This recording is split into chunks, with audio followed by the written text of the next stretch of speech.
आज हम उपस्थित हैं जय गुरुदेव पंथ के प्रमुख आदरणीय संत तुलसीदास जी से कुछ आध्यात्मिक ज्ञान चर्चा हेतु। सबसे पहले हम अपना परिचय प्राप्त करेंगे। आप जी का अपना परिचय दें। संत राम चौधरी, प्रबंधक जय गुरुदेव आश्रम मथुरा। क्या आप जी के पंथ का निकास राधा स्वामी पंथ आगरा से हुआ है? ये जरूर है कि जो हमारे स्वामी जी महाराज के गुरु महाराज थे वो इस पंथ से जुड़े थे। जो आप जी के पंथ जय गुरुदेव में 5 नाम दिए जाते हैं, वे किसी प्रमाणित ग्रंथ जैसे श्रीमद् भागवत गीता, वेद तथा श्री गुरु ग्रंथ साहिब में नहीं लिखे हैं। आप जी क्या कहना चाहेंगे? ये 5 नाम श्री गुरु ग्रंथ साहब में लिखे हुए हैं, उनका पूरा वर्णन उसमें है। लेकिन चूंकि संतों का आना इस धरती पर लगभग 750 वर्षों से हुआ, आदि संत कबीर यहाँ आए और उन्होंने नाम का भेद खोला, इसलिए जो पहले की पुस्तकें हैं उसमें इस संत मत का कोई वर्णन नहीं है, इसीलिए 5 नाम उन पुस्तकों में नहीं है। क्या आप जी मानते हैं कि गुरु नानक देव जी ने जो सतनाम जाप किया वह मोक्षदायक है? यदि हाँ, तो आप जी तो 5 नाम जाप करने को देते हैं, फिर आप जी का तथा आप जी के अनुयायियों को मोक्ष कैसे संभव है? सबसे बड़ी चीज़ ये है कि जो समर्थ महापुरुष वो नाम को जगाते हैं और नाम को देते हैं। क्योंकि गुरु नानक साहब जी वाहिगुरु और सतनाम उनके उच्चारण में था और वो उस परम सत्ता का बोध उससे कराते थे, लेकिन 5 नाम वो भी देते थे। मोक्ष प्राप्त प्राणी सतलोक में भिन्न रहता है, यह सतपुरुष में ऐसे लीन हो जाता है जैसे बूंद समुद्र में। तब जीवात्माएं अमर पद में पहुंच करके अमर आनंद लेती और उसी समुद्र का ही रूप हो जाती। तो समुद्र में बूंद गिरी, समुद्र का रूप हो गई। जल की बूंद जल में गिरी, उसका रूप धारण कर लिया। राधा स्वामी पंथ ने सबसे ज्यादा जीवों को घेर डाला। ये काल का पंथ है, क्योंकि जहां से ये पंथ चला है उसका कोई गुरु नहीं। श्री शिवदयाल जी आगरा वाले, उन्हीं की जीवनी में लिखा है कि स्वामी जी का कोई गुरु नहीं था।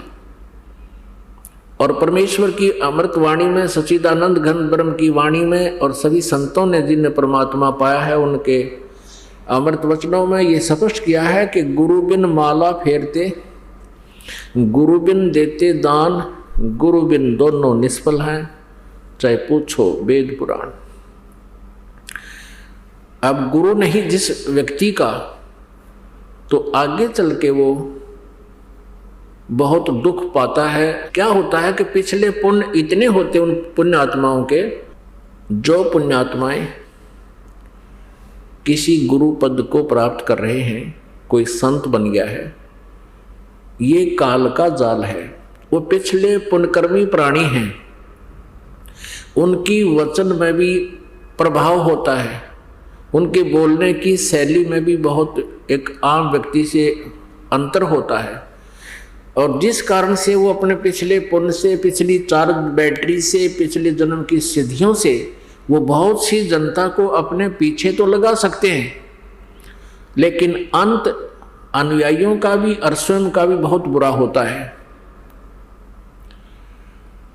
तो प्रसंग ये चल रहा है कि जो इन नकली गुरुओं से उपदेश प्राप्त कर रखा है उन भोली श्रद्धालुओं ने, भोली आत्माओं ने, और वो ये सोच रहे हैं कि हमने गुरु तो बना ही रखा है। नहीं, गुरु पूरा हो, ज्ञान सच्चा हो और आपकी श्रद्धा भी सच्ची हो, तब बात बने।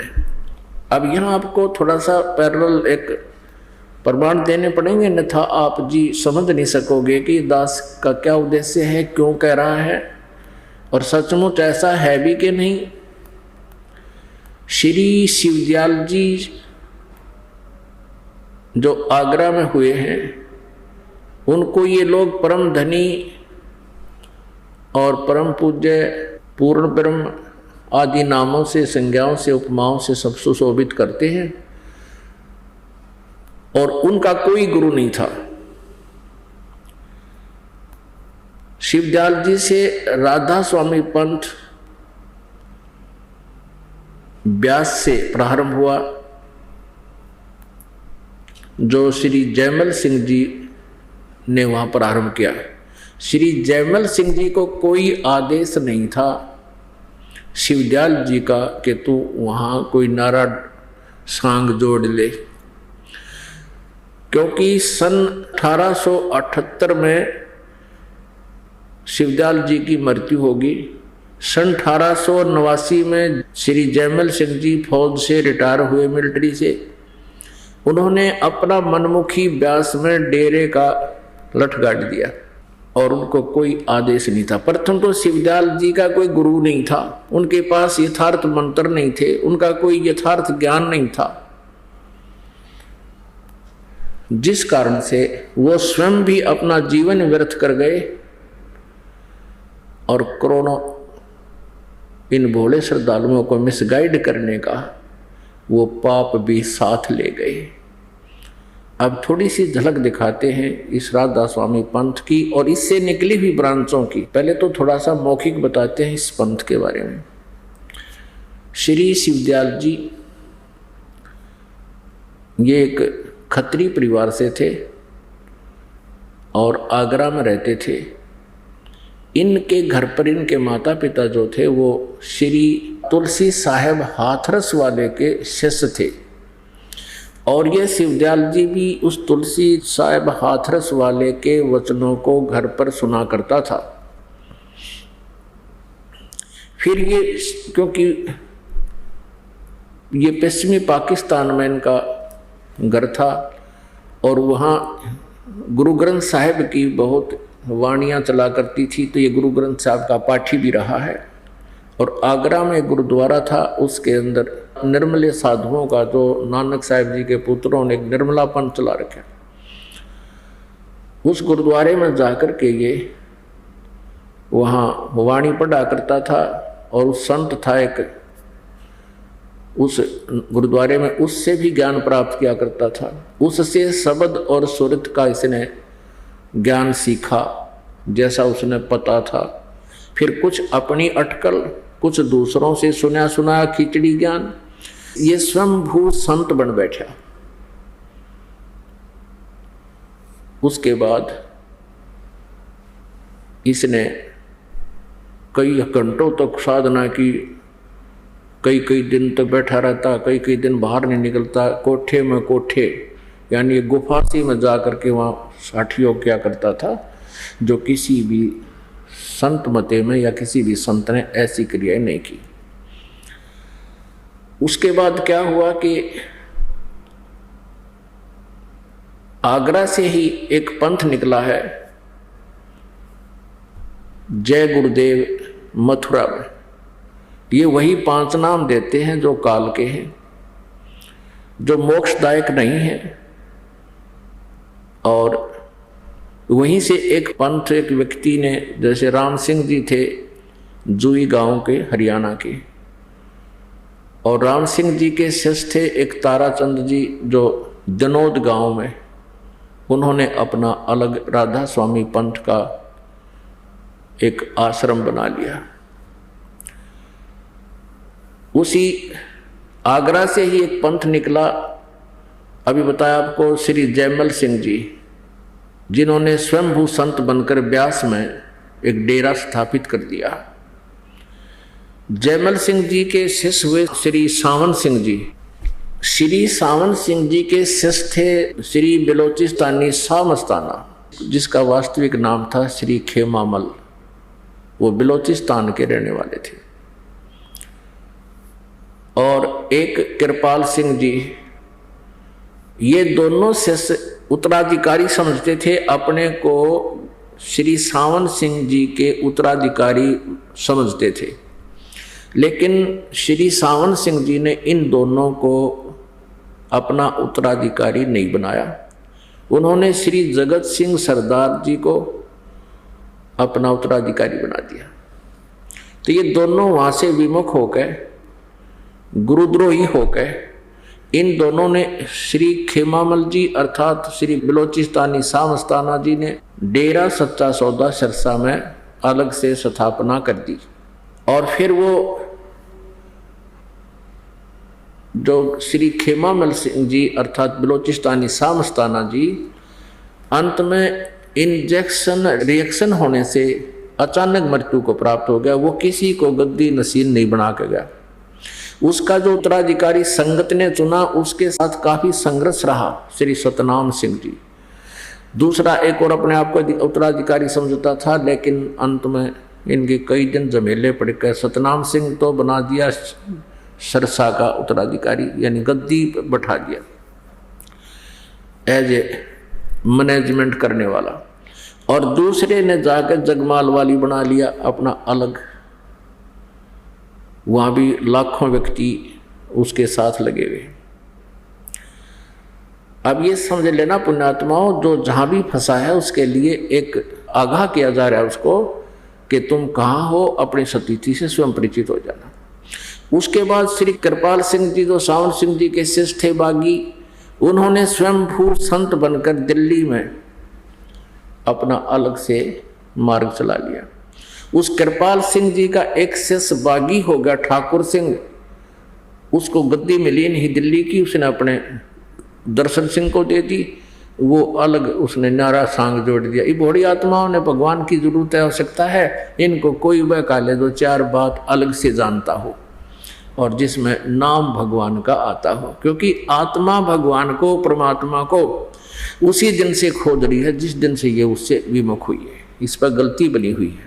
अब पुण्यात्माओं समझदार को संकेत ही बहुत होता है।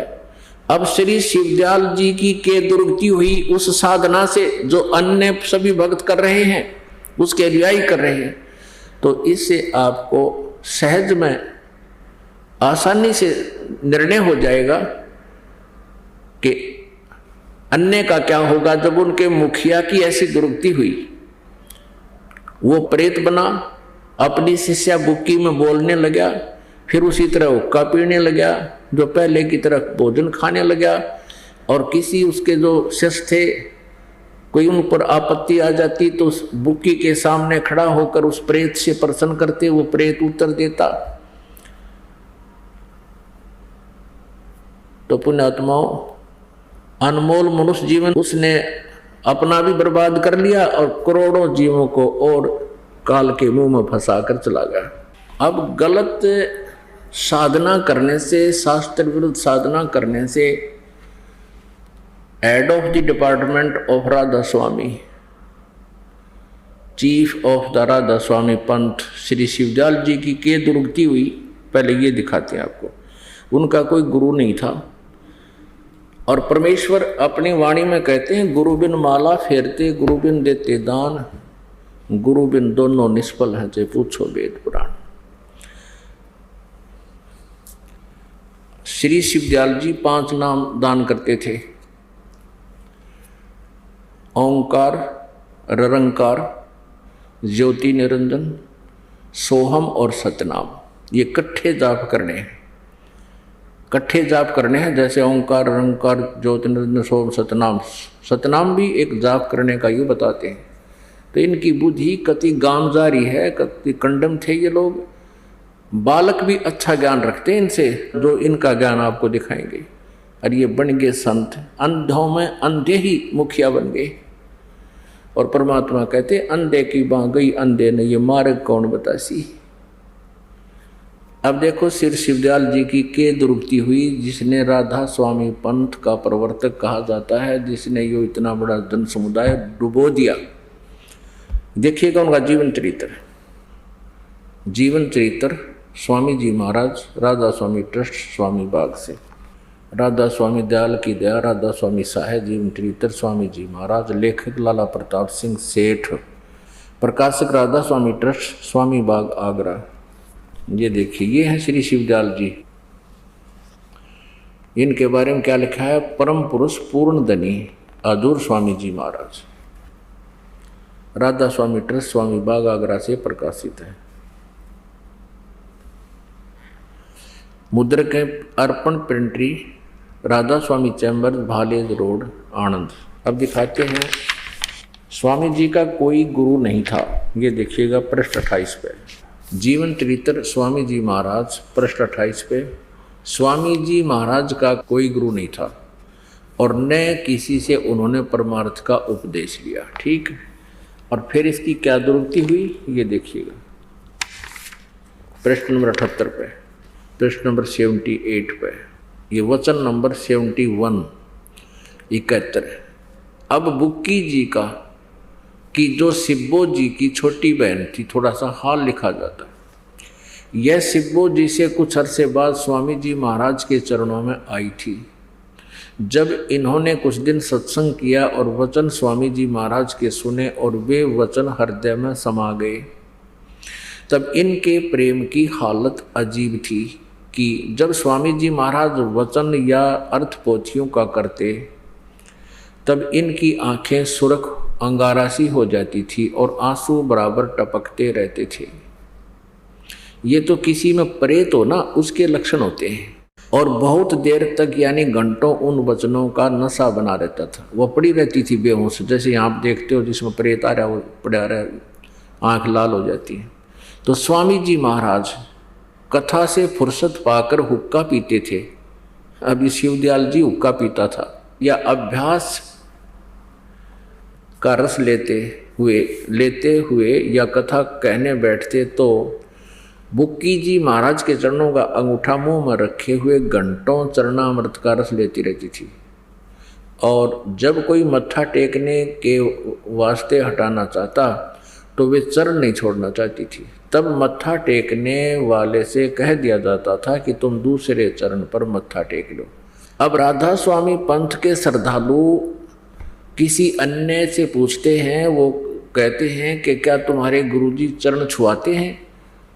तो हमारे भक्त कहते हैं हाँ जी हमारे गुरुजी चरण छुआते हैं। कहते पूरे गुरु की पहचान ये है। राधा स्वामी वाले कहते हैं कि पूरा गुरु जो होगा वो चरण नहीं छुआता। अरे या बुक्की उसके चरण का अंगूठा चूसा है और दूसरे कोई मत्था टेकना में जब उनको कह दिया जाता था कि दूसरे चरण पर मत्था टेक लो, तो ये दंत कथा लोकवेद ये अपने भी पंथ से परिचित नहीं है, अपने भी उनको जानकारी नहीं है। अब आगे देखते हैं, अब बुक्की जी को के विषय में आगे पढ़ते हैं। देखिएगा, दूसरे चरण पर मत्था टेक लो और प्यासी को मत हटाओ। और वह बयान किया करती थी, मुझे इसमें ऐसा रस आता जैसे कोई दूध पीता है। इनके भजन का ये हाल था कि 8 घंटे 9 घंटे रोज भजन किया करती थी। अब उस पड़ी रहा करती थी, भूत घेरे रहता इसने। अब झूठा ज्ञान ये ध्यान का लावे, अब ज्ञान दिखाएंगे इसका। भजन करती थी। इनको स्वामी जी महाराज के दर्शनों का पूरा आधार हो गया था। अब वो तो दर्शन के थे गुरु जी के, जो सामने बैठे थे वो आधार के होता है इसमें। ये इनकी बनावटी बातें हैं सारी, जो निराधार कथाएं हैं हो गया था। और सूरत भी ऊंचे देश में जाती थी। इनके देश दिखाऊंगा किस जाती थी सूरत इसकी। जब ज्ञान ने इनका ठीक नहीं, सूरत कहाँ जाएगी, फिर बाढ़ में जाएगी। जब स्वामी जी महाराज अंतर ध्यान हुए यानी इनकी मृत्यु होगी शिवदयाल जी की, तब बुक्की जी की यह कैफियत हुई कि दिन रात बेहोश पड़ी रहती थी और 2-2 दिन हाजिर जरूरी यानी फ्रेश होने भी नहीं जाती थी, रफा करने नहीं जाती थी। और सूरत स्वामी जी महाराज के चरणों में लगी रहती थी। अब 80 पृष्ठ पढ़ रहे हैं। करीब 1.5 महीने ये हाल रहा। सबको खौफ हुआ कि शायद इनकी देह छूट जावे। तब स्वामी जी महाराज ने इनको दर्शन दिए बुक्की को और फरमाया कि जिस तरह तू सेवा पेशतर किया करती थी उसी तरह करो। और फिर उसी रोज से बुक्की जी भोग भी तैयार करती थी, जैसे पहले रोटी बनाया करती शिवदयाल जी के। और मेरी पन्नी गली के मकान पर पहले दस्तूर के माफिक पलंग बिछाती और हुक्का भरती थी। ये लेखक है शिवदयाल जी का छोटा भाई प्रताप सिंह जी। वो कहता है कि मेरी पन्नी गली के मकान पर पहले की तरह भोग भी तैयार करती थी और पलंग बिछाती और हुक्का भरने लगी। और वह पलंग अभी तक बिछा रहता है। गर्ज की जिस तरह से पेशतर सेवा किया करती थी, यानी जैसे पहले सेवा करती थी, उसी तरह से कुल काम करने लगी। और स्वामी जी महाराज उनको ध्यान के समय में प्रगट दर्शन देते थे और कुल सेवा उसी तरह कबूल फरमाते थे। अब देख लो, अब बुक्की में आ जाता हो और वह रोटी खाता वो खुद बुक्की के माध्यम से, और बुक्की हुक्का पीती उसी पलंग पर बैठ के।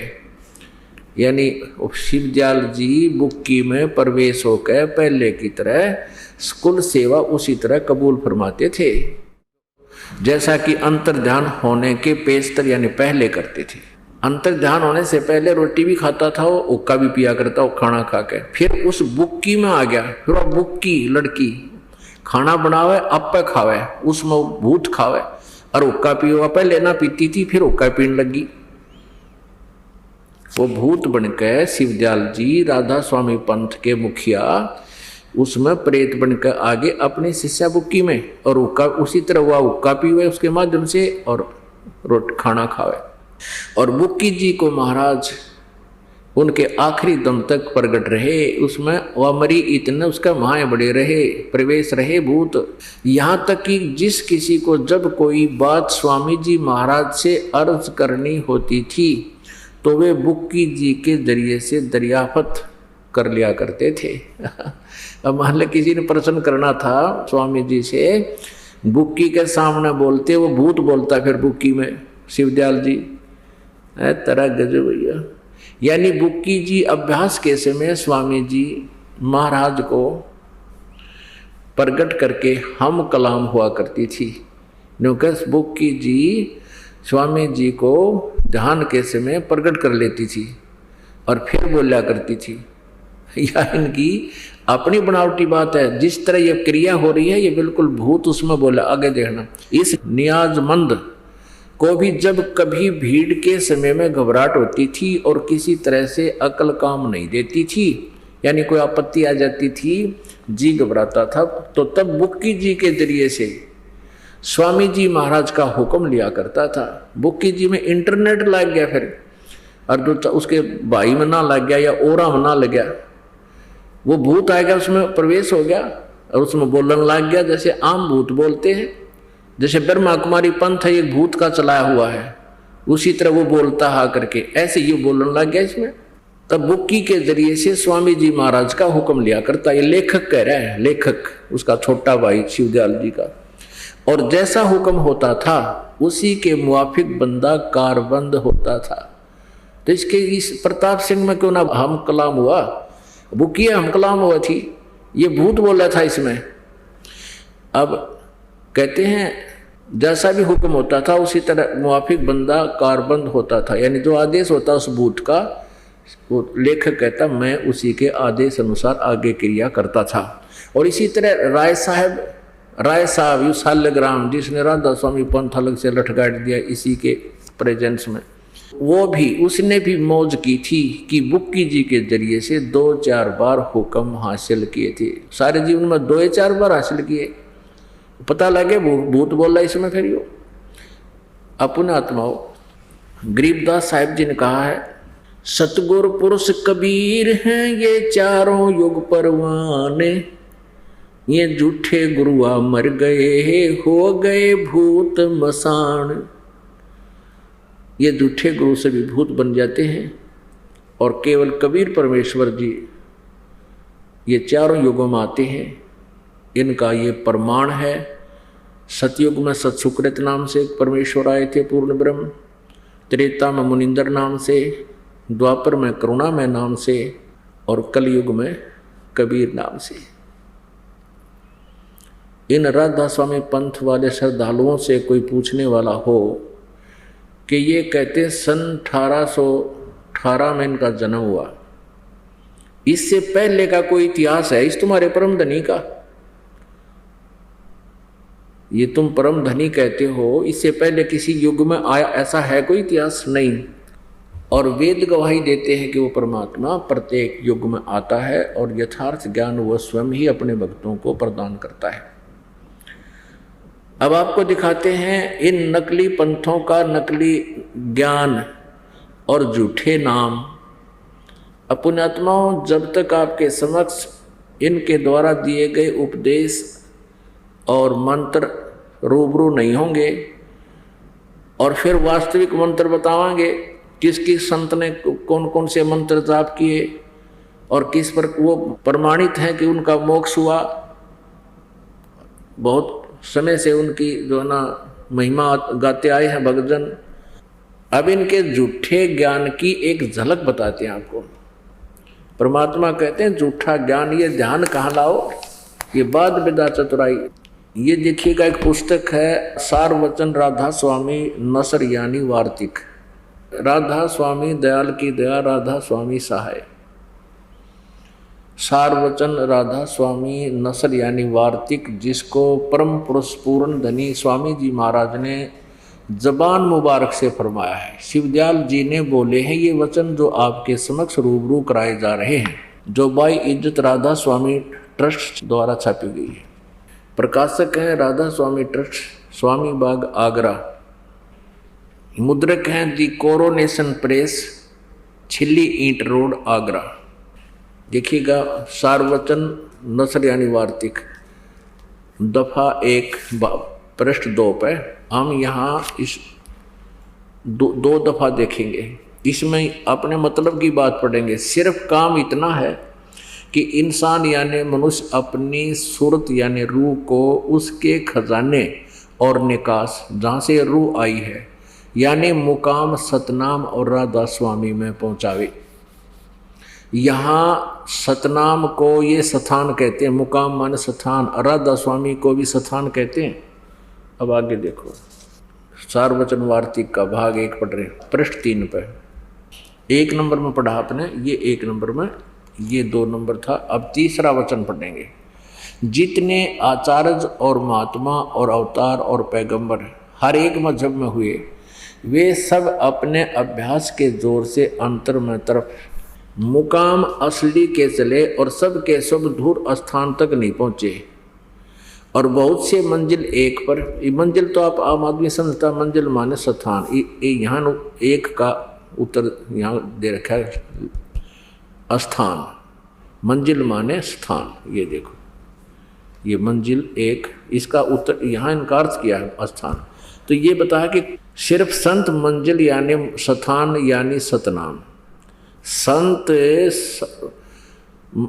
5वीं मंजिल सतनाम पर गए, यहाँ भी स्थान सिद्ध हुआ सतनाम। और बिरले संत 8वीं यानी राधा स्वामी पद तक पहुँचे मंजिल। अब राधा स्वामी यहाँ स्थान है, सतनाम भी स्थान है। अच्छा अब वचन नंबर 4 देखिएगा। अब समझना चाहिए कि राधा स्वामी पद सबसे ऊंचा स्थान है और यही नाम कुल मालिक और सच्चे साहब और सच्चे खुदा का है। अब इस स्थान से, राधा स्वामी स्थान से नीचे, इस मुकाम से 2 स्थान नीचे यानी राधा स्वामी से 2 स्थान नीचे सतनाम का मुकाम है। यहाँ 2 स्थान पर मंजिल सतनाम और यहाँ बता रखा है यानी मंजिल माने स्थान और यहाँ मुकाम सतनाम। मुकाम सतनाम को मुकाम बोल रहे हैं 2 पृष्ठ पे, और 3 ये 4 पे भी मंजिल सतनाम को मंजिल बोल रहे हैं। आगे देखो राधा स्वामी को स्थान बोल। अब ये क्या बताते हैं चौथे वचन में, अब समझना चाहिए राधा स्वामी पद सबसे ऊंचा मुकाम है और यही नाम कुल मालिक और सच्चे साहब और सच्चे खुदा का है। और इस मुकाम से नीचे यानी राधा स्वामी स्थान से नीचे 2 स्थान नीचे सतनाम का मुकाम है। यानी सतनाम को स्थान कहो, सतनाम का स्थान है, स्थान का स्थान है। इनका ज्ञान समझ लो ध्यान से कि ये क्या कहना चाहते हैं। सतनाम माने स्थान बता रही है और मुकाम माने स्थान, स्थान का स्थान है। आगे फिर सतनाम को डिफाइन किया है विस्तृत। अब इस सतनाम को, जिसको संतों ने सतलोक भी कहा है, सतनाम को सचखंड भी और सार शब्द भी सतनाम को और सत शब्द भी सतनाम को और सतनाम भी सतनाम को, सतपुरुष भी सतनाम को करके बयान किया। इन कई सतनाम में ना समझ वालिया सांग के है और ये पार होंगे। परमात्मा क्या बताते हैं, मोती मुक्ता दर सतना ही ये जग है सब अंदरे। दिखत के तो नैन चश्म इनका फेरा मोतिया बंदरे, इनका मोतिया बंद हो रहा था, इन कह का नहीं पता था। मोक्ष प्राप्त प्राणी सतलोक में भिन्न रहता है। यह सत्पुरुष में ऐसे लीन हो जाता है जैसे बूंद समुद्र में। तब जीवात्माएं अमर पद में पहुंच करके अमर आनंद लेती और उसी समुद्र का ही रूप हो जाती। तो समुद्र में बूंद गिरी, समुद्र का रूप हो गई।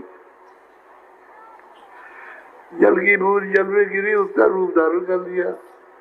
इनका सिद्धांत क्या है राधा स्वामी वालों का, कि भगवान ऊपर सतलोक में सतपुरुष निराकार है, वहाँ केवल प्रकाश ही प्रकाश है, और यहाँ से मुक्त हुई आत्मा उस सतलोक के प्रकाश में यानी परमात्मा में ऐसे लीन हो जाती है जैसे बूंद समुद्र में, यानी वहाँ कोई अलग अस्तित्व नहीं रहता जीव का। इनका अपना विधानत यो है, और वास्तविकता क्या है वो भी प्रकट दिखाऊं इन्हीं के कर कमलों से। अंधों के, अंधा मीन तत्व ज्ञानहीन नेत्रहीन थे ये, अब देखना इन्हीं के कर कमलों से। अब क्या बताते हैं, ये खुद प्रकरण दे रहे हैं एक जगह, अभी दिखाते हैं आपको, कि एक इंदुमती रानी थी, उसके गुरु कबीर जी थे। अब देखना 264 पृष्ठ पे, इसी संत मत, ये श्री सावन सिंह जी के सत्संगों का वचनों का संग्रह है। आज तक 150 वर्ष से चल रहे हैं इनके, सैकड़ों वर्षों से। और ये देखो इनका कौन है, प्रकाशक है संत मत भाग 4 सावन महाराज सावन सिंह जी, प्रकाशक सेवा सिंह, सेक्रेटरी राधा स्वामी सत्संग व्यास, डेरा बाबा जयमल सिंह, जिला अमृतसर। मुद्रक है Sartaj printing press, Tanda road, Joshi state, Jalandhar से। भाग 4 के और पृष्ठ नंबर 264 पे सत्संगी ने सावन सिंह जी से पूछा, हजूर संतों की पदवी कहाँ तक है? सावन सिंह जी महाराज जी कहते हैं, हमारी इतनी बुद्धि और अकल नहीं कि हम संतों की पदवी को समझ सके। फिर भी सुनो, रानी इंदुमती कबीर साहब के समय में हुई थी। फिर पहले कबीर साहब मालिक में जाकर विलीन हुए। लेकिन अपनी विधान से बता रहे हैं कि पहले तो कबीर साहब जाकर उस सतलोक में मालिक में निराकार भगवान में लीन हो गए जैसे बूंद समुद्र में, और पीछे रानी हुई, पाछे रानी उसमें समुद्र में एक कम एक होगी, डूब कर मरगी। और जब रानी ने सचखंड में जाकर कबीर साहब की पदवी को देखी तो कहने लगी, महाराज यदि आप पहले ही बता देते कि मैं अकाल पुरुष हूँ, मैं ही परमात्मा हूँ, सतपुरुष हूँ, तो मैं भजन सुमन कर करके व्यर्थ परेशान ना होती। कबीर साहब ने उत्तर दिया, तुमको उस समय विश्वास नहीं आना था। अब देखो इनकी थ्योरी अंधों की। कहते हैं कि पहले तो कबीर साहब जाकर मालिक में विलीन हो गए, पाछे रानी डूब कर मरगी, उसमें विलीन होगी। और फिर सचखंड में जाकर रानी ने कबीर साहब की पदवी देखी और कहने लगी, महाराज और फिर बतलाए किस टाइम भाई दोनों डूब कर मर गए। इनकी थ्योरी तो फिर बतलाए किस टाइम हुए आपस में अकल हमारी इनकी देखो गांव जा रही थी अकल इनकी। अब वो दोनों बतलान लगे, कहते सचखंड में जाकर कबीर साहब की पदवी देखी तो कहने लगी रानी कि महाराज यदि आप पहले बता देते कि मैं अकाल पुरुष हूँ, वो तो थे अकाल पुरुष, वो तो परमात्मा ही थे। अब ये बात तो सच्ची यार, इनका उदाहरण इनके विपरीत है। फिर वो बतलाए कैसे अलग अलग अस्तित्व है भगवान का, वहाँ पर आत्मा का और परमात्मा का। फिर दिखाते हैं एक और 189 पृष्ठ पे। हाँ, ये देखो इन ज्ञानहीनों की पुस्तक में देख लो, संत मत प्रकाश भाग 4 और यहाँ देखा 189 पृष्ठ पे। यहाँ कहते हैं इसी तरह रानी इंदुमती थी, जब उसको कबीर साहब सचखंड ले गए तो उसने वहाँ जाकर देखा कि कबीर साहब ही सतपुरुष हैं। बताओ फिर तारा धनी कित रहेगा जब कबीर साहब सतपुरुष है, वो कित गा तुम्हारा परम धनी है। कबीर साहब सतपुरुष हैं, ये पूर्ण परमात्मा है, ये बिल्कुल सही है। इंदुमती का बिल्कुल ऐसा ही प्रकरण है। और कहती है हाय हाय अगर आप मुझे इतना बता देते कि मैं ही सत्पुरुष हूँ तो क्या मैं आपकी सेवा न करती। कबीर साहब कहते हैं कि तुझे विश्वास न आता, अब तू आ गई है तो तेरी मर्जी कह ले। अब ये बिल्कुल सही है कि वहाँ अस्तित्व अलग अलग है दोनों का। भगवान रूप में कबीर परमेश्वर वहाँ तख्त पर विराजमान है और जाने वाली आत्मा इंदुमती ने जब परमात्मा को वहाँ देखा, जब कहा सचमुच आप तो सत्य पुरुष हैं। हरियन दे आप पहले लिख रहे हैं इस बात को, और फिर भी शिवदाल परमधनी बताओ है ये। और वहाँ बताते हैं पहले कबीर साहब विलीन हो गए, फिर रानी विलीन होगी, और फिर बतलाए वो दोनों। अरे कहते हैं मोती मुक्ता दर्शत नाही, ये जग है सब अंदरे, ये दिखत के तो नैन चश्म, इनका फेरा मोतिया बंदरे। ये दिखत संत इन्हें कह का बिना पता, आज तक इनका सतनाम समझ में नहीं आ लिया। और बात बनाओ सत लोग दान की। बोलो सतगुरुदेव।